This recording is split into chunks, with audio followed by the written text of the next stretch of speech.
આખું ગામ હિપકે ચડ્યું। પોઈચામાં નર્મદા નદીમાં ડૂબેલા 3ના મૃતદેહ મળ્યા। 15 વર્ષીય કિશોરનો મૃતદેહ સુરત પહોંચ્યો। અંતિમ યાત્રાના હૃદયદ્રાવક દ્રશ્યો। નર્મદા જિલ્લાના પોઈચા ગામની નર્મદા નદી નાહવા માટે આવેલા સુરતના પરિવાર સાથે ગોઝારી દુર્ઘટના સર્જાઈ હતી। નદીમાં નાહવા પડેલા એક જ પરિવારના 4 સહિત 8 સભ્યો અચાનક ઊંડા પાણીમાં તણાઈ ગયા હતા, જેમાં 7 વ્યક્તિઓ ડૂબી ગયા હતા, જ્યારે એક વ્યક્તિનો આબાદ બચાવ થયો હતો। નદીના પાણીમાં ડૂબી ગયેલા 7માંથી 3ના મૃતદેહ મળી આવ્યા છે, જે પૈકી એકનો મૃતદેહ સુરતના સનિયા હેમદ ગામ ખાતે તેના ઘરે લાવવામાં આવ્યો હતો। ત્યારબાદ અંતિમ યાત્રા નીકળી હતી, જેમાં મોટી સંખ્યામાં લોકો જોડાયા હતા। પ્રાપ્ત માહિતી અનુસાર સુરતના સણિયા હેમાદ વિસ્તારમાં આવેલી કૃષ્ણ પાર્ક સોસાયટીમાં રહેતા એક જ પરિવારના 18 વ્યક્તિઓ પોઈચા નર્મદા નદી કિનારે નાહવા માટે આવ્યા હતા। ગતરોજ બપોરના 12 કલાકે ભરતભાઈ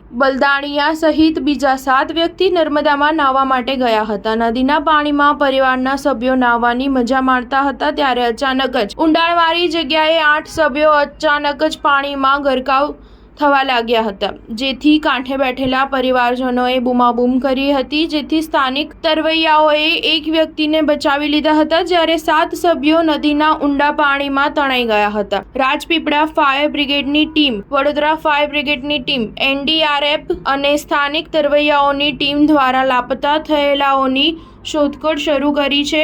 આજે સવારે ભાવેશ હડિયાનો મૃતદેહ મળી આવ્યો હતો। સ્ટાર ન્યૂઝ 7 હંમેશા સચ્ચાઈની સાથે।